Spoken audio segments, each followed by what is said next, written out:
Hello friends, welcome to Chaitanya classes. आज इस video में हम फिर से कंटिन्यू कर रहे हैं हमारी सीडीपी की 1000+ क्वेश्चंस की सीरीज़ को। तो इससे पहले हम 3 वीडियो डिस्कस कर चुके हैं जिसमें हम 30 क्वेश्चंस को डिस्कस कर चुके हैं सीडीपी के एमसीक्यूज़ को। इस वीडियो में हम बात करेंगे 31 क्वेश्चन से और हर वीडियो में हम 10-10 क्वेश्चंस को डिस्कस करते हैं। तो वीडियो को पॉज कीजिए और सबसे पहले आप खुद क्वेश्चंस को ट्राई कीजिए और उसके बाद समझने की कोशिश कीजिए मेरी हेल्प से। तो चलिए स्टार्ट करते हैं। हमारा फर्स्ट क्वेश्चन वो क्या कहता है कि individual learners differ from each other, यानी जो हर एक बच्चा है वो एक दूसरे से किस तरीके से भिन्न है। तो यहाँ पर आपके सामने 4 ऑप्शन दिए गए हैं। वो क्या कह रहे हैं कि principle of growth and development की वजह से, या फिर रेट ऑफ डेवलपमेंट की वजह से, या सीक्वेंस ऑफ डेवलपमेंट की वजह से, या जनरल कैपेसिटी होती है बच्चे की डेवलपमेंट की। तो राइट आंसर क्या है आपका? ऑप्शन नंबर 2 है, जो रेट ऑफ डेवलपमेंट हर बच्चे का अलग अलग होता है, ज़रूरी नहीं है। वैसे हमारे पास एक जो जनरल प्रिंसिपल दिए गए हैं डेवलपमेंट के, वो नो डाउट उन्हीं को ही फॉलो करता है हर बच्चा की, जितने भी प्रिंसिपल्स हैं उन्हीं को ही फॉलो करती है डेवलपमेंट हमारी। लेकिन जो डिफरेंसेस आते हैं बच्चे के अंदर, हर एक बच्चे के अंदर इंडिविजुअल डिफरेंसेस आते हैं हर एक के अंदर, वो उसका रीज़न क्या होता है कि कुछ बच्चे उसको टाइम से, यानी जो उसमें टाइम मेंशन है उसी हिसाब से उसको फॉलो करते हैं, उसकी बॉडी उसी हिसाब से उसकी डेवलपमेंट होती है। लेकिन कुछ बच्चों का कम होता है, कुछ बच्चों का फास्ट होता है रेट ऑफ डेवलपमेंट। तो जो रेट ऑफ डेवलपमेंट है वो मैटर करता है कि किसी बच्चे की जल्दी डेवलपमेंट होती है, किसी की थोड़ी सी लेट होती है और किसी की एवरेज होती है। तो इस वजह से जो है हर एक बच्चे के अंदर डिफरेंसेस आते हैं। ठीक है, तो नेक्स्ट क्वेश्चन की तरफ बढ़ते हैं। एवरी लर्नर इज़ यूनिक है, इसका मतलब क्या है कि हर एक बच्चा जो है यूनिक है, इसका मतलब पूछा गया है। तो आपके सामने ऑप्शन दिए गए हैं कि no two learners are alike in their abilities, interest and talent. तो यही ऑप्शन हमारा बिल्कुल सही है कि एवरी लर्नर इज़ यूनिक का क्या मतलब है कि हर एक जो लर्नर है, सीखने वाला है, वो यूनिक कैसे है? क्योंकि हर एक बच्चे की देखो अपनी अलग अलग एबिलिटी होती है, एक अपना इंटरेस्ट होता है, अपना टैलेंट होता है। हम किसी को कंपेयर नहीं कर सकते और ना ही हमें कंपेयर करना भी चाहिए। किसी भी टीचर को या आपको एज ए पेरेंट्स भी या एज ए ब्रदर सिस्टर, किसी को भी किसी से कंपेयर नहीं करना चाहिए, क्योंकि हर एक जो व्यक्ति है, हर एक का अपना इंटरेस्ट होता है, अपनी एबिलिटी होती है, अपना टैलेंट होता है। ठीक है, और हर एक जो व्यक्ति है अपने आप में एक यूनिक होता है। तो कभी भी कंपेयर नहीं करना। और तो यहाँ पर ऑप्शन नंबर 1 यहाँ पर बिल्कुल सही होगा आपका। नेक्स्ट क्वेश्चन की तरफ बढ़ते हैं। उसमें पूछा गया कंस्ट्रक्टिविस्ट थ्योरी के बारे में पूछा गया कि कंस्ट्रक्टिविस्ट थ्योरी क्या बताती है। तो आपके सामने 4 ऑप्शन है। पहला ऑप्शन क्या कहता है कि वो फोकस करती है इमिटेशन को। इमिटेशन का क्या मतलब होता है? नकल करना। जैसे सबसे बेस्ट एग्जांपल है इमिटेशन का, जो बंदर होते हैं वो क्या होता है, अगर आप बंदर, जो पालतू बंदर होते हैं, अगर हम बंदर के सामने, जैसे मैं बंदर के सामने बैठी हूँ और मैंने जीभ निकाली, तो मुझे देख के बंदर भी जीभ निकालता है। और अगर मैंने कैप पहन रखी है सिर पर, मैं उसको उतारती हूँ और साइड पर रख देती हूँ, तो बंदर भी वैसे ही करता है।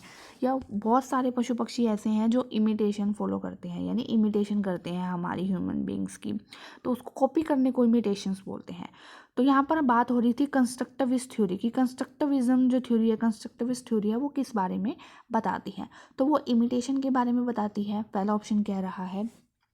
या फिर वो बताती है कि emphasize the role of the learner in constructing his own view in the world, यानी जब बच्चा खुद अपने व्यूज़ को कंस्ट्रक्ट करता है, यानी जब वो खुद सीखता है, खुद अपनी नॉलेज को कंस्ट्रक्ट करता है, ठीक है, उसको बोलते हैं कंस्ट्रक्टिविस्ट थ्योरी।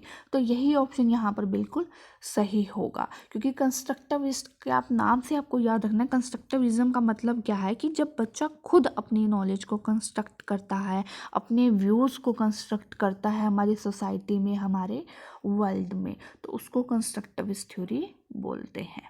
तो यही आपका यहाँ पर जो है राइट आंसर होगा, ना कि ये रट्टा करवाना, जैसे मेमोराइजिंग इंफॉर्मेशन, इस तरीके की कोई बात नहीं करता कंस्ट्रक्टिविस्ट। ना ही वो टीचर के रोल के बारे में कोई बात करता है, वो सिर्फ बात करता है कि बच्चा किस तरीके से अपने व्यूज़ को खुद कंस्ट्रक्ट करता है, उसी को कंस्ट्रक्टिविज्म थ्योरी कहा गया है।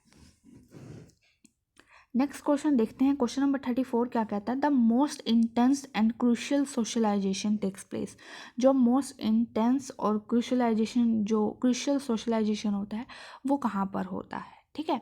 तो ऑप्शन दिए गए हैं आपको कि किसी इंसान की पूरी लाइफ ही होता रहता है, या एडोलसेंस की टाइम पर होता है, या चाइल्डहुड में होता है, अर्ली चाइल्डहुड में, या अडल्टहुड में। तो क्रूशियल सोशलाइजेशन और इंटेंस जो है वो सबसे ज़्यादा एडोलसेंस में होता है। किस तरीके से? क्योंकि जो एडोलसेंस यानी जो किशोरावस्था होती है उसमें जो है बच्चे पर सोसाइटी का बहुत ज़्यादा प्रभाव पड़ता है।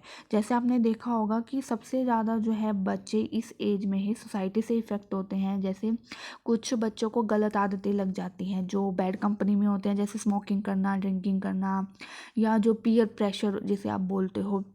तो जितने भी बैड हैबिट्स होती हैं, बुरी आदतें, गालियाँ देना, गंदे वर्ड का इस्तेमाल करना, तो वो इसी टाइम पर होती है। और सबसे ज़्यादा इफ़ेक्ट भी सोसाइटी का इसी एज ग्रुप में पड़ता है। तो अब क्रूशियल और इंटेंस सोशलाइजेशन कब होती है? एडोलसेंस में होती है, क्योंकि इस पीरियड में जो है पीयर ग्रुप बहुत इफ़ेक्ट करता है बच्चे पर। तो ऑप्शन नंबर सेकंड आ गया यहाँ पर राइट आंसर। नेक्स्ट क्वेश्चन की तरफ बढ़ते हैं। क्वेश्चन नंबर 35 क्या कहता है कि हेल्पिंग लर्नर्स रिकैपिटुलेट और recall what they have already learned is more important because.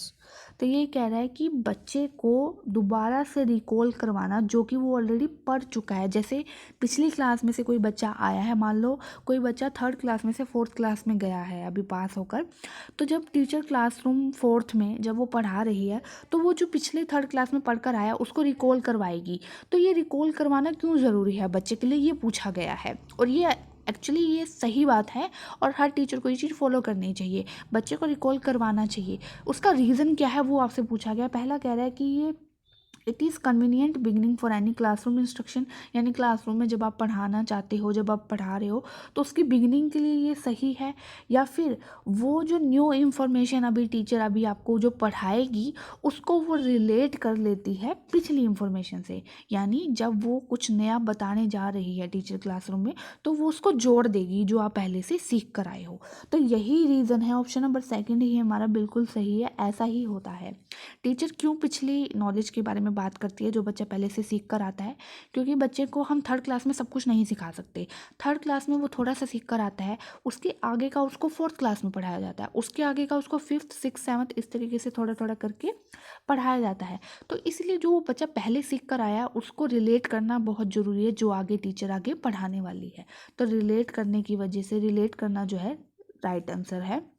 इस वजह से बच्चे को रिलेट किया जाता है ताकि वो समझ सके कि वो जो पीछे सीख कर आया है और जो आगे वो क्या सीखने वाला है।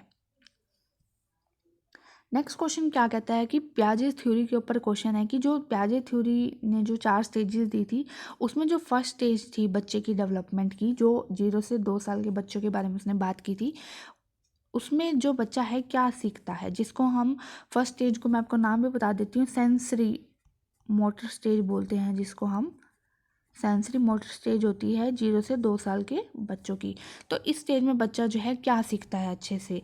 By using the senses, comprehending natural words को सीखता है, या फिर अब्स्ट्रैक्ट फैशंस को सीखता है, या फिर वो नॉलेज को by applying newly acquired knowledge. ठीक है। तो जो बच्चा है पहले जो 1 से 2 साल के जो बच्चे होते हैं वो जो बच्चे सीखते हैं वो अपने सेंसेस की हेल्प से सीखते हैं। और पियाजे ने यही कहा है कि जो सेंसरी, इसका नाम ही इसीलिए रखा है सेंसरी। सेंसरी का मतलब है बच्चा क्या है अपने सेंसेस से सीखता है, बाय यूजिंग द सेंसेस। तो ऑप्शन नंबर फर्स्ट यहाँ पर बिल्कुल सही होगा। नाम से आपको पता चल जाएगा सेंसरी का मतलब सेंसेस से सीखता है। नेक्स्ट क्वेश्चन क्या कहता है, question number 37, theory of learning which totally and only depends on observable behaviour, यानी ऐसी कौन सी थ्योरी है जो सिर्फ ऑब्जर्वेबल बिहेवियर पर डिपेंड करती है? तो ऑब्जर्वेबल बिहेवियर यहाँ पर भी आपको नाम से पता चल जाएगा, यानी जो सिर्फ बिहेवियर को ऑब्जर्व करती है और उसी पर डिपेंड करती है और उसी से बच्चे की डेवलपमेंट के बारे में या लर्निंग के बारे में बताती है, तो वो क्या है? Behaviourist theory. ठीक है। कंस्ट्रक्टिविस्ट थ्योरी कौन सी होती है? जिसमें बच्चा जो है कंस्ट्रक्ट करता है अपनी खुद व्यूज़ को, मैंने बताया था ना, जिसमें बच्चा खुद कंस्ट्रक्ट करता है अपनी नॉलेज को, अपने व्यूज़ को। बिहेवियरिस्ट थ्योरी क्या होती है? जब बच्चे का ऑब्जर्व किया जाता है बच्चे के बिहेवियर को। कॉग्निटिविस्ट का मतलब होता है जब बच्चे की ब्रेन या इंटेलिजेंस की बात होती है। ठीक है। तो ये आपको ध्यान रखनी है छोटी छोटी चीज़ें। जब भी बात होती है कॉग्निटिव की तो मतलब क्या होता है, ब्रेन और इंटेलिजेंस से। कंस्ट्रक्टिविस्ट का मतलब होता है जब वो खुद कंस्ट्रक्ट करता है, आपको नाम से ही पता चल जाएंगी सारी। बिहेवियरिस्ट का मतलब होता है जब बच्चे का बिहेवियर को ऑब्जर्व किया जाता है, उससे उसके लर्निंग के बारे में पता किया जाता है। तो यहाँ पर ऑप्शन नंबर 3 बिल्कुल सही होगा। ऑब्जर्वेबल बिहेवियर का क्या है, कौन सी थ्योरी है, बिहेवियरिस्ट थ्योरी। उसके बाद क्वेश्चन नंबर 38 है, multilingual character of Indian society should be seen as, यानी जो हमारी सोसाइटी में अलग अलग मल्टीलिंगुअल करेक्टर हैं इंडियन सोसाइटी के, यानी अलग अलग लैंग्वेज में जो है, आपने देखा होगा हमारे इंडिया में अलग अलग लैंग्वेज में लोग बात करते हैं। तो हमारी जो इंडियन सोसाइटी है उसमें बहुत तरह की लैंग्वेज के करेक्टरिस्टिक्स के लोग हैं। तो इसको हम किस तरीके से देख सकते हैं, ये टीचिंग लर्निंग प्रोसेस में कोई रुकाव का काम करती है, या फिर ये सोर्स है बच्चे की एनरिचमेंट ऑफ स्कूल लाइफ, यानी एक बच्चे को अच्छी शिक्षा देने के लिए बहुत अच्छा एक रिसोर्सफुल का काम करती है, या फिर ये चैलेंज करता है किसी टीचर की कैपेबिलिटी को कि वो बच्चे को कैसे मोटिवेट करे, या फिर ये क्या है, a factor that make school life complex, यानी एक स्कूल लाइफ को बच्चे की कॉम्प्लेक्स मतलब स्कूल लाइफ को कॉम्प्लेक्स बनाती है। तो ऑप्शन नंबर 4 बिल्कुल गलत है, कॉम्प्लेक्स नहीं बनाती है।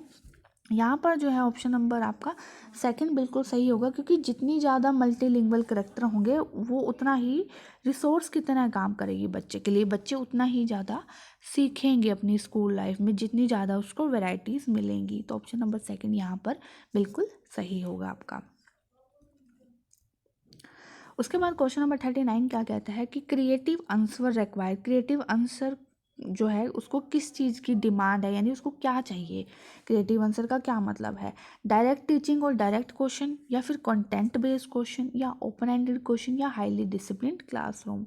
तो क्रिएटिव का मतलब है कि कुछ अलग हटके जब बच्चा करता है। क्रिएटिव आंसर कहाँ पर आएंगे, ओपन एंडेड क्वेश्चंस में आएंगे। ओपन एंडेड क्वेश्चंस कौन से होते हैं, वो क्वेश्चन जिसमें बच्चा सोचने पर मजबूर हो जाता है, उसको उसको इस तरीके से क्वेश्चन पूछे जाते हैं कि हर एक बच्चा अपने दिमाग से खुद उसका आंसर सोचता है, और हर एक बच्चे का अलग अलग तरीके का दिमाग होता है, और अलग अलग तरीके के आपको आंसर्स भी मिलते हैं, वो बच्चे के दिमाग के लेवल के हिसाब से होगा। तो ओपन एंडेड क्वेश्चंस जो हैं वो क्रिएटिविटी लाते हैं क्लासरूम में। तो ऑप्शन नंबर 3 यहाँ पर बिल्कुल सही होगा आपका।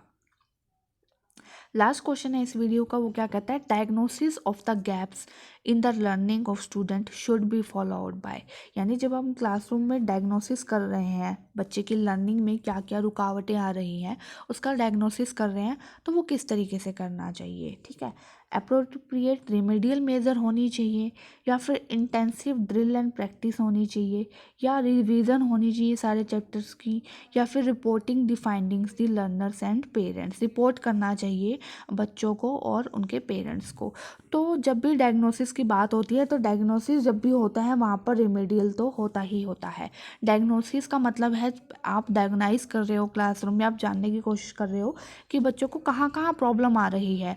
तो उसके बाद जो है आप अप्रोप्रिएट रेमेडियल मेज़र करते हो, यानी उसके बाद अप्रोप्रिएट रेमेडियल मेज़र का क्या मतलब है, रेमेडियल टीचिंग करना। रेमेडियल टीचिंग वो होती है जब आपको पता चल गया कि आपकी क्लासरूम में बच्चों को ये दिक्कत है, उसके बाद जब आप उसको फिर से पढ़ाते हो, फिर से समझाते हो, फिर से अलग तरीके से क्रिएटिविटीज़ ला के कुछ भी अलग मेथड अपना के उसको फिर से समझाते हो, उसको रेमेडियल टीचिंग बोलते हैं। तो रेमेडियल मेज़र करना ज़रूरी है डायग्नोसिस करने के बाद। ठीक है, तो ऑप्शन नंबर 1 यहाँ पर बिल्कुल सही होगा। तो ये हो गए हमारे 40 क्वेश्चंस यहाँ पर कंप्लीट। नेक्स्ट क्वेश्चन में फिर से मिलेंगे, नेक्स्ट वीडियो में हम फिर से मिलेंगे 10 क्वेश्चंस के साथ। और तब तक के लिए वीडियो को लाइक कीजिए, चैनल को सब्सक्राइब कीजिए, वीडियो में कुछ भी अगर आपको डाउट है किसी क्वेश्चन में मुझे कमेंट कीजिए, और चैनल को सब्सक्राइब करना मत भूलिएगा, और अपने दोस्तों के साथ आप वीडियो को प्लीज़ ज़रूर शेयर कीजिए। Thank you friends.